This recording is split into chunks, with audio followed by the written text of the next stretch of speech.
Yeah. All right, sorry. I got right. my composure now. We've got Screw it. you all. We've got it. We are rolling. Rolling. KLOS Reverse 50 podcast, looking back over 50 years of rock in Southern California. Welcome, I'm Rita Wild, and it's my pleasure to be here at KLOS to look at the impact this station has had on the Southern California rock scene, radio history, culture, the community it serves, and its heritage and legacy. Joining us for the embryonic journey is KLOS afternoon personality and our co-host Gary Moore. Howdy.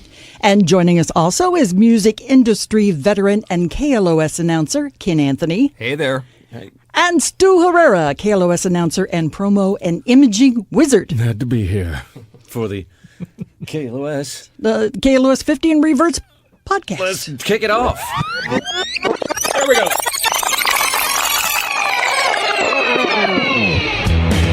So why do this 50 in Reverse podcast? Well, for me, myself, it's about legacy. It was more than just a place to work. It became my home. These folks here became my family. And this year, KLOS celebrates 50 years of existence in one format. There are only a few radio stations across the country that have continued in format for 5 decades. Think about some of the legendary radio stations in Southern California that don't exist anymore.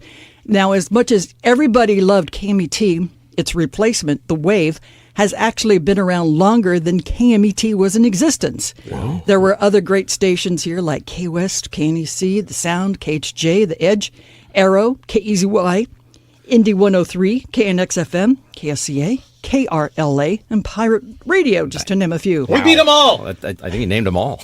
None of these stations will ever celebrate their 50th anniversary like KLOS is doing this year. And that's one of the main reasons why I wanted to do this podcast. How about the rest of yous? Well, yeah, I became a fan. I already knew about the station before I even got to Los Angeles in '85. So I'm a fan and an employee, and I love the audience and I love the music we play. I mean, this is my favorite kind of music. So this is it for me. You know. Jeez. Yeah. Grew up in Southern California, grew up in Orange County. I grew up listening to all of the stations. I listened to you on KEZY, Rita. Ooh. Listened to KEZY AM and my first little Kicks ass. transistor. Yeah. I wasn't aware of KLOS till I got a little bit older, and then I'm like, oh my gosh. They were playing at the time, you know, like the heaviest music I could heard. I remember being on a beach in Catalina with my radio, and it was on KLOS. I remember that much. And Black Sabbath came on. I didn't know what it was, and the guy on the town next to me was like, "Right on, dude, Sabbath, turn it up." And Stu saw God. Yeah, that was apparently a big moment for me.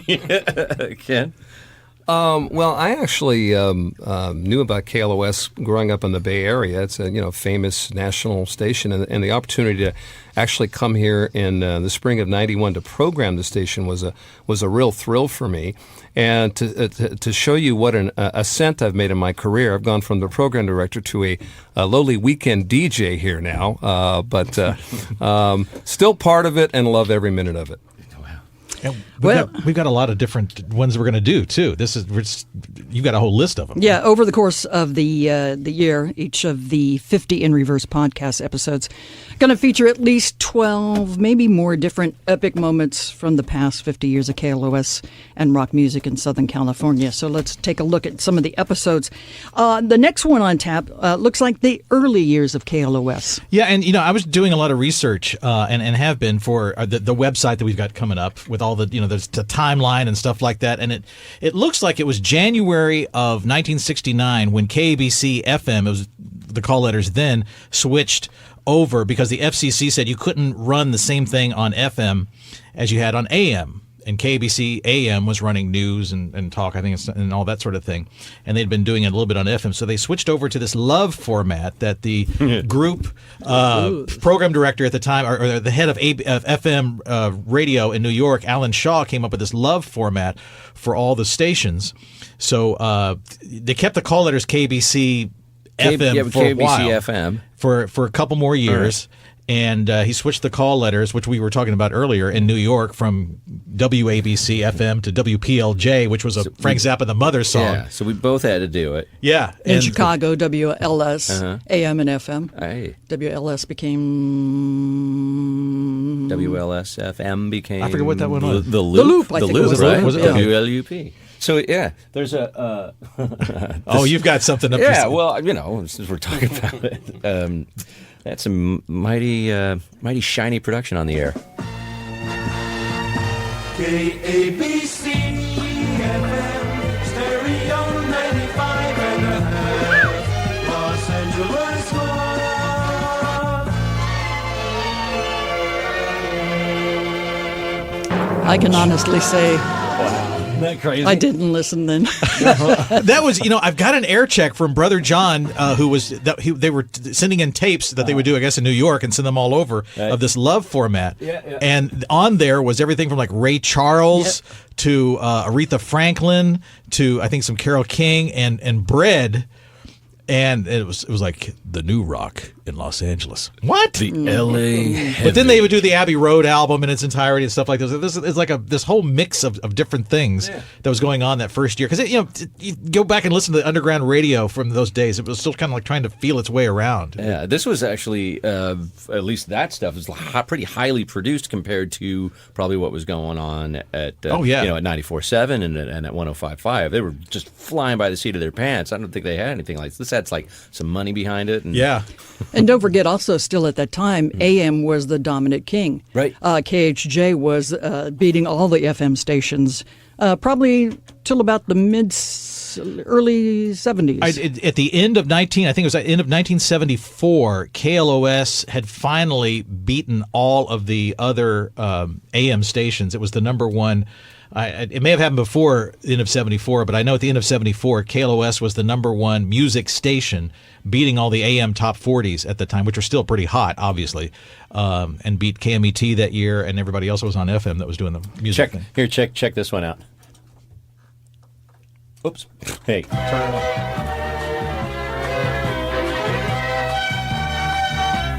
on. Stones, Beatles, Dylan, Burden, Blind Faith, Blood, Sweat, and Tears. This is love. And I'm Brother John. Yeah, baby. Oh my God! How 1969 is that? But I can see the ascot around us. Nice roots we have here, huh?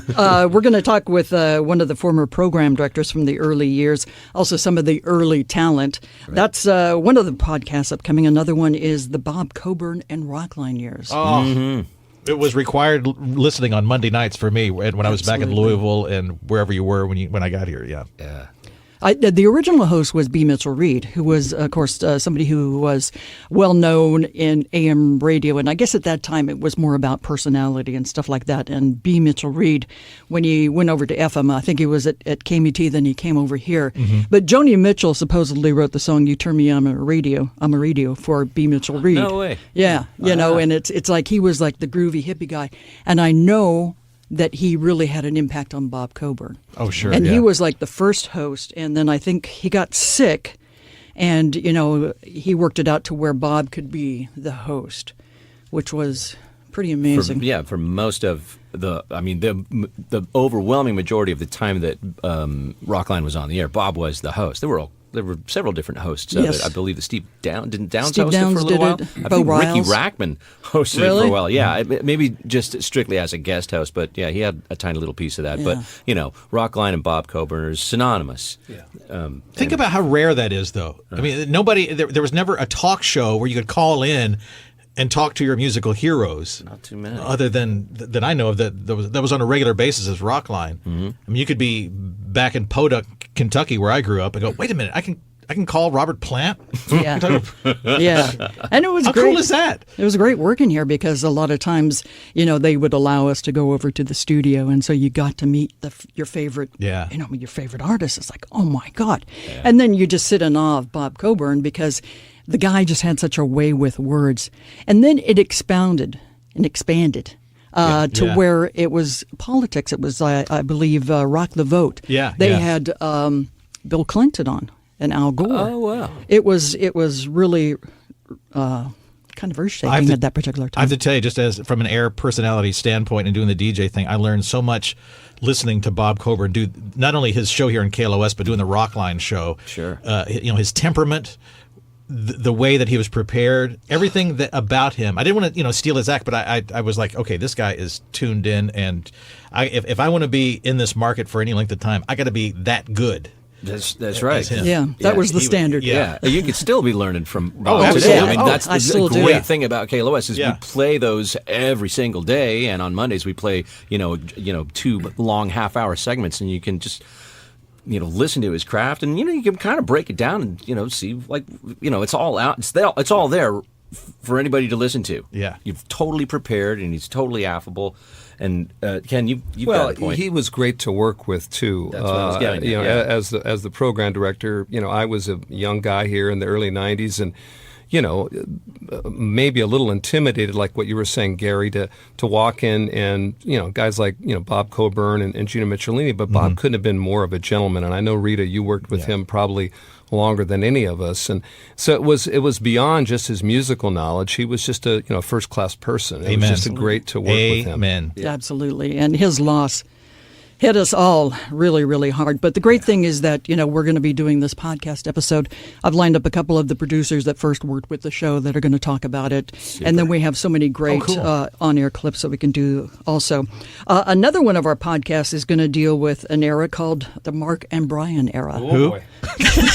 Yeah, there's two local guys on the radio. Two local LA DJs. I don't know. Wow. Yeah, so is 30 minutes going to be able to contain that one? Well, who knows? You had to work with him. You had a nice little greeting. I mentioned what a pleasure it was to work with Bob Coburn. This is Ken Anthony here. But as far as Mark and Brian, let's just say that. They were golfers, weren't they? Yeah, they were kind of like they kind of ran the station for a while there, and I happened to show up, and I'll never forget one of the first few months. Actually, the first month I started working here in '91, they knew I was into golf, so I listening on the air, and they proceeded to try and hit a golf ball through my window in the old La Cienega building, and I could hear the whoosh of the golf club. And they missed my window, but they broke 2 windows on either side. And they finally got one in my window, and they were all excited. And the GM at the time, General Manager Bill Summers, was none too thrilled. But I'll never forget walking into my office, glass all over the place. I found the golf ball, and written on it was, "Welcome to KLOS, new PD Ken." Didn't even put my last name. They knew I was going to be a one in a long line, but they were something else. I don't think they knew it. I played softball Probably still against don't. Mark Thompson when I was in college. He was in Knoxville. right? Oh, man. He was He was working for great. W. We talked about Yeah. that. And they were always super nice to me. But he was at WRJZ in Knoxville, and we talked about. Oh, he goes, "Oh yeah, you were in that with the record people." Yeah. He was great. Yeah, that was Yeah, fun. I'll look forward to that one. For me, I enjoyed the guys immensely. First of all, because they rescued me from morning drive. I was supposed to only do that for That's a right. couple of months, and it wound up being 13 months. And I'm not a morning person, people. And they didn't want a personality. It was just somebody to just say something on the records, and it was like, "Please get here, guys. Please get here, guys." And I remember it was like September 9th, 1987, and I had taken a plane to London. I went to go meet my boyfriend over there, and it was like then I was hearing all these stories about, they said, "What about the motorcycles? Opening up the door and what? They did what? How long they did you- They didn't play 2 for Tuesday. They only played 1. What? Yeah. How long did you, because then you were engineer. I was an engineer for a while. Yeah, for a couple of years. No, it was great. running the board with them. So that's, it was like, being technically proficient, which is why my board work drives me crazy now because I used to have it so down. You do. This is radio, it's not brain surgery. Anyway, it was great working with them and their rapport and then meeting so many fascinating people. One of the best moments ever, I've got to be honest, Lindsey Buckingham and Stevie Nicks were in studio. It's like about 7:30 in the morning. And there were a couple of incidents where we didn't have coffee ready or somebody was supposed to get something. And it was like, there's a little bit of, she started singing Landslide. And I looked at Mark and I looked at Brian. I couldn't look at him long because he was going to cry just like I was. I mean, it was one of the most beautiful things I'd ever witnessed in my life. Fantastic. A lot of great moments from there. So a lot of great things with Mark and Brian. Yeah. We'll deal with them. and let you know more about that. Also on the podcast, talk about some of the legendary concerts, like the US Festival. California Jam. Back in '74. Cal Jam, yeah. Deep Purple and ELP and a new band that was up and coming called the Eagles. With Eagles? Jackson Brown. Oh, yeah. And Ozzy and Sabbath. And then, that was in April of '74, and then it got played on Channel 7 the next month over, I think, a couple of Friday nights, That's and right, KLOS did the simulcast. And that was sort of like the beginning of the rainbow sticker era, because if you go back and you look at some of that footage, there's a big rainbow behind the stage there. And that kind of started the whole whole rainbow sticker thing, which is still amazing that so many people have those and collect those, and it's just pretty amazing. You see them all over the world, really, the KLOS rainbow stickers. Yeah. Did you mention the US Festival?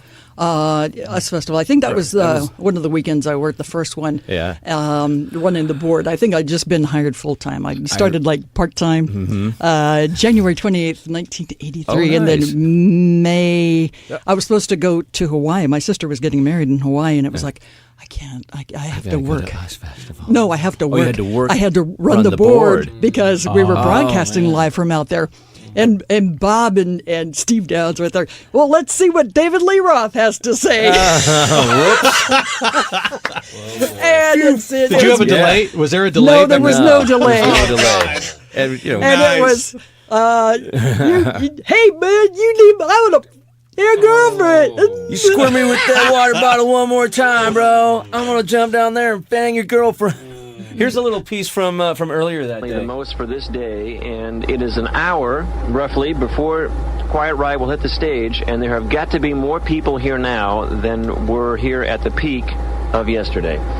It's an unbelievable sight to see how many people are continuing to stream in. I mean, you'd think that sooner or later it's going to have to sort of abate a little bit, but it is a constant stream coming in both from the camping area and from the parking area. And as far as we can see, literally, as far as the eye can see, there is a wall of humanity still on its way in here. So this place is going to be packed. It's the understatement. Was that of the Tommy? year. Who was that? That's Tommy Hedges, the program director for a long time. Actually, the guy who hired me, and he went to work with Jeff Pollock, and they also hosted the Live Aid Oh yeah. show. But yeah, a lot of great things happened with Mr. Hedges, who just retired. I saw him last year for his big birthday. He's going to come in and talk Is he? about some things too on this here thing. Another thing we're going to talk about is the Sunset Strip years. And the years that, it was just insane because we'd have so many of the local bands, like Rat, Motley Crue. There's big history with Great White in this radio station. Absolutely. Right? Yeah. Still have like platinum albums. Oh, God, yeah. Flying around. Nikki Sixx is coming in here next week. Is he? Uh-huh. Oh, we should interview him. Oh, I'm sure we will. Okay, good. I'll have to remember that. Breakfast with the Beatles. Still going strong. Yeah, and it's interesting how it kind of started. It started off on different stations. And I think the last time it was on either was KLSX or Yeah, it was on Kim- KLSX. Yeah, I Was think it Rachel? on- Yeah. Rachel. Yeah, with Rachel. Rachel O'Donoghue. Donahue. Was it right? Yeah. Rachel O'Donoghue. I'm trying to remember. It's just weird. I remember being in London and talking with REM, and it's like, I'm from KLOS, and it's like, I love your stuff. And it goes, well, you're from Los Angeles. Do you know Deirdre O'Donoghue? Deirdre That was O'Donoghue. driving me crazy. Yes, Deirdre. Deirdre Thank you. O'Donoghue. Right, Deirdre. Rachel Sorry about Donahue that. was Can another we story. edit that? It's a podcast. I hope so. It's okay. Rachel. We're only human here, Deirdre O'Donoghue, right. Yeah, so Breakfast with the Beatles, I think the guy that hosts it now, Mr. Drama Chris Carter. Yeah. Chris His name escapes my mind Beatle all the Chris. time also. Yeah, the bass His player name for escapes- Dramarama. We love you, Chris. His name escapes his own mind all the time. It's fine. Well, there were so many different hosts at various different times, yeah. and until he came around and kind of like established it as his own. Chris Carter was in Dramarama. You know that's right. Yeah. He's been hosting the show now. I don't even know how to guess it. How many years? 15? Probably 20? 15, yeah. At 15. least. And At I least. saw him on a billboard out towards Morongo. He's Yeah, got I his saw that picture on- too. Yeah. Hey, Chris Carter. That's Dapper. pretty cool. It's kind of a Sunday morning tradition in Southern California. It I've is, seen, yeah. Celebrities, like Jimmy Fallon, people like that talking about listening to Breakfast with the Beatles. So it's been kind of a tradition on Sunday mornings here in Southern California for a long time. And then the thing too is to have Beatles like Ringo Yeah. and Paul McCartney call in, or Both you know, checked in. yeah, it's great stuff. Big guest. I've heard of that band. Yeah, have you really not? And multi-generational, when you have the parents turning Yeah. their kids on and then the grandkids on, Yeah. to, you know, a good song is a good song is a good song. It belongs to everybody. You know, in 1,000 years, when they excavate this civilization, whoever's left, they're gonna know who the Beatles are. Yes. They're gonna this is the music of the 20th and 21st century. They changed everything. Yeah, Absolutely. really. Some of the other things we're going to highlight: the storied radio wars with other stations. With other station. Well, with Who are KMET. no longer with The us. KMET stuff, you guys Yeah. could probably really I speak mean, to that. Yeah, but you know, it's weird and it's unfortunate because KMET was the stuff. shit. The Shiza. We can say that. We're not on the air. We can say shit. Yeah, was the Mared. KMET was the shit. I mean, that's where, you know, it was really a tribal sort of thing. You know, it's like that's where all the bands went. I remember Mary Turner interviewing Bruce Springsteen. It's like, and I remember meeting Mary Turner once. I said, "But you interviewed Bruce Springsteen." And she goes, "Yeah, who are you?" Anyway. Whatever. On a day's work. But you know, it was KMET was the social fabric. I think a lot because of you know, the paraquat issue and the personalities. I mean, they had some great hosts there. You know, Jim Ladd and Jeff Gonzer and What's funny Paraquat is that Kelly. eventually everybody worked at both stations. Yeah. Exactly. Sooner or later, right? Exactly. So it's kind of, you know, it's weird as you look back 50 years for KLOS. I mean, this station is celebrating 50 years, but somebody like KMET, who everybody remembers, you know, no longer exists. And it's a shame. I think there's room in this particular city for a couple of rock stations. I mean, there has been over the years, Yeah, I think. there has been. We had the fights with Arrow, which I know that you were at KNEC, Yeah. and then we Yep. became KNEC North. There was no real fighting. There was no. The only fight that we really had with you guys was like, you know, was when we played softball together. We used to, you know, play. We used to play you guys, and that's the first time that I laid eyes on Joe Benson and Bob Coburn. I'm like, oh, okay, wow, these guys are good. They beat the hell out of us anytime we ever played softball with them. But yeah. And then, you know, KLSX, classic rock for a while with Howard Stern in the morning. There was always a bit of a competition there. And then, of course, Rita, you could speak to the sound. Yeah, I guess there was a lot of stuff with the sound and KLOS and I. We don't hold you personally responsible. You had nothing Rita. to do with We know hacking you. into the station and getting the ad on the banner. You had nothing to do with that. Or the billboard behind the KLOS Oh, station. that was Yeah. perfect placement. Counting you our have to admit. commercials. That was a good one. Yeah, Yeah. Hey, But we you know, must mention that which station is still standing. Exactly. KLOS, Nice man. try, 100.3. Yeah, nice try, KMET. It's KLOS celebrating 50 years. The Fraser Smith Morning Show. Too hip. Freshman! Too hip. Fraser was. Will you be able to get is- that guy? I think Is he so. around? What's he doing these days? I hear he's actually got a radio show. I had Really? I had Where? a Too Hip sticker on my Toyota Tercel in Louisville, Kentucky. That's a true story. A friend of mine at Warner Brothers, I think it was Sue Emmert Warner Brothers, sent me the KLOS stickers, and I put the Too Hip. I had no idea what the hell he was talking about. But hey, I was driving around. Fraser's on the air here Sunday nights. Sunday nights. Now, Yeah. now Rita and Gary and Stu, because you guys have probably been in the market, especially you two, longer than I have. Was he doing the New Year's Day stuff when he was on KLOS too? The Yeah. the I want to say parade. that is accurate. Yeah. The rose, Absolutely. the Yeah. rose Rose stuff. parade. Yeah. Rose Parade. So it would be back in the days when you could just turn, either there was no delay or you could turn it off and Right. override it, which is impossible today. Yeah. And he would tell the audience, turn your TV down, turn the radio up, and we will provide the blow-by-blow account of the. that was of the free mystery science theater. Yeah. You know what I'm saying? Yeah, exactly. It was great stuff because Fraser used to work at K-Rock when it was loose and completely personality oriented, and then he came over here and really cemented KLOS as far as a stable station morning show, and then you had people like Bob Coburn and J.J. Jackson, Yeah. all these other great legendary people on the air here. So Fraser's got some great stories, like the time that he drove a tank down, I think it was Wilshire Boulevard. He had a movie, TV show. He was the bomb, man. Yeah. He's still kind of funny today. wow. I think he's great. I think The Sunday show's crazy. Yeah. the 90s and the aughts.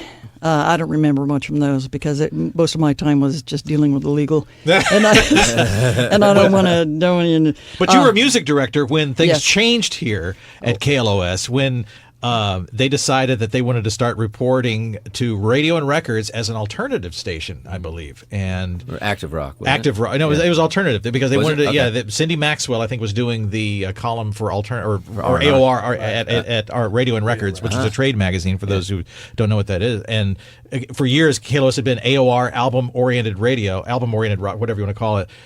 And then they decided that, we decided that KLOS has evolved. The program director at the time said, KLOS is now, this is part of our evolution. And we're going after K-Rock, if I'm not mistaken. And Kim Kinda was a were. big part of that too when he came in here. It was Well, we got to play Nirvana. Well, I mentioned that, when I came here in 91, I mean, that happened to be the year that Metallica's Black album came out, and Nirvana's Nevermind album came out, and we played Enter Sandman by Metallica. We played Smells Like Teen Spirit by Nirvana, and that was kind of ballsy stuff to play back then because, this was 91 and kind of a whole new era of rock. And that's one of the things that KLOS has always done, has always been kind of on the forefront of musical movements and musical changes. And you still are today, playing Rival Sons and new stuff from some killer, local bands and national bands. That's great stuff. Era. Now, this is the part where I left because the owner of the company at that time wanted me to change the format. Fire everybody. Fire everybody? Fire everybody and go after that alternative That station. was the reason that I was brought in. I was brought in as the No, first this is the second piece- time. Oh, the second the time. second time. They tried again. Yeah, that did? was with Carrie. Yeah, that so was yeah, Carrie. and it was KNEC North. Mm-hmm. And then this was another time. This was like about 2008-ish Oh. when I left. Oh, so yeah. I'm getting on to This the is next 09. Yeah. Yeah. Topic. I think it was January 24th, 2009, but officially on the books till the end of the year. So technically it was 27 years. Right, Thank you very right. much. Wow. But Frosty, Heidi, and Frank. Now, when they first came over here, it was just Heidi and Frank. Heidi and Frank, right? Right. Yeah. And And you they were at KLSX when they were doing talk for a while in Yeah. the middle of the day. Yeah, And they were right. very, very successful. Followed there. Howard in the morning, Right, and it was exactly. huge. Yeah, Exactly. exactly. That's But they started off, well, I think in Denver, but then they were on 98.7 and Star 98.7. I liked listening to Frosty. I liked listening to Frank, but that Jamie girl. Yeah, Jamie was before Heidi, and she's Oh, my crazy. God. She's She drove her car into like a boyfriend or an ex-boyfriend's house or garage or something to make a point. yeah. She she didn't come off as a nice person, but Heidi seems like a really nice person. And then I She guess is, they yeah. worked I here. love Do her. you think you have a chance to interview Frosty, Heidi, and Frank for I don't a know. podcast? Here? I've never met them. Okay.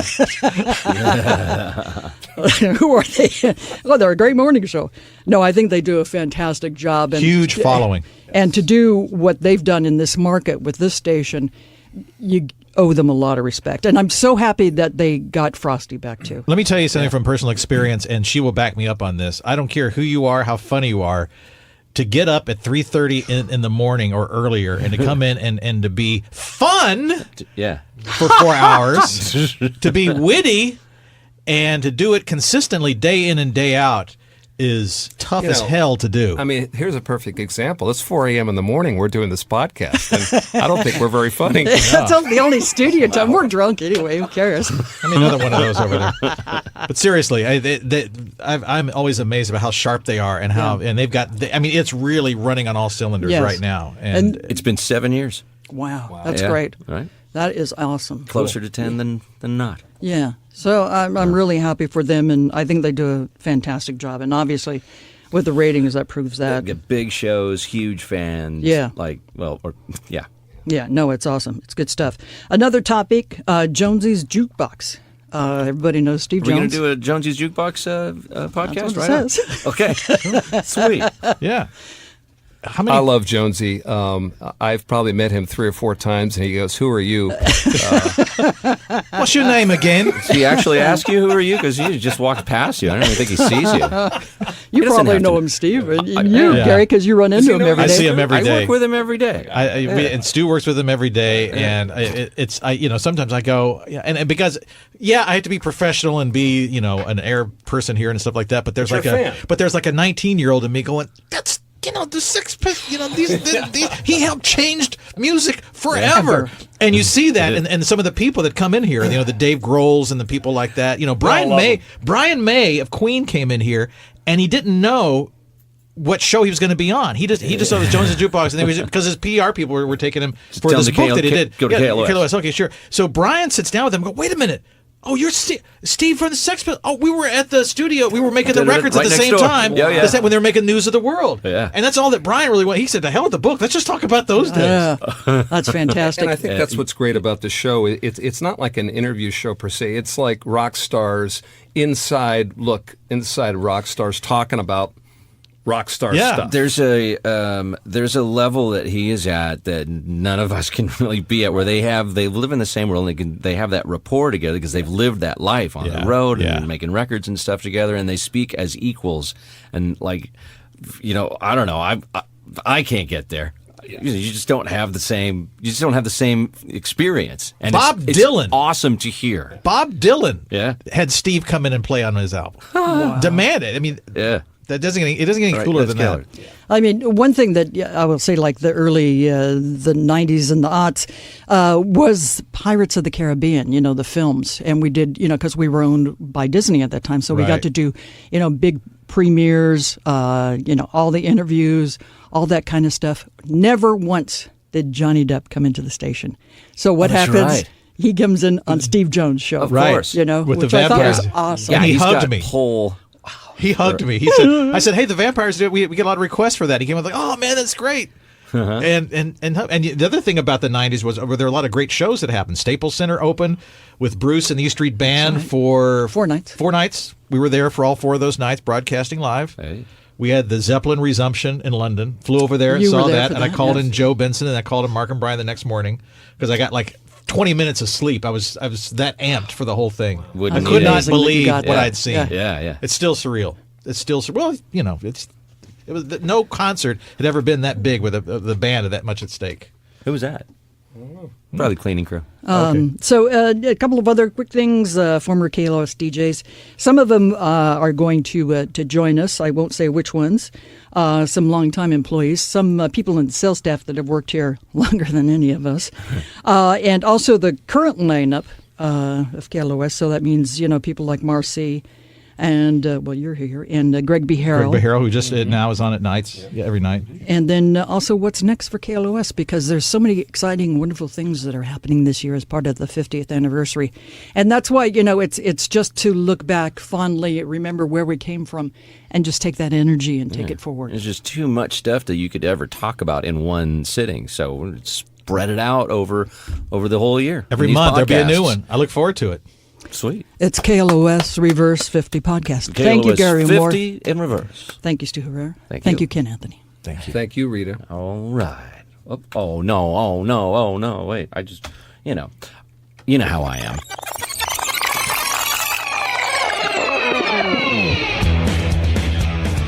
And we go out. We go out to the music. Off into the sunset. Love it.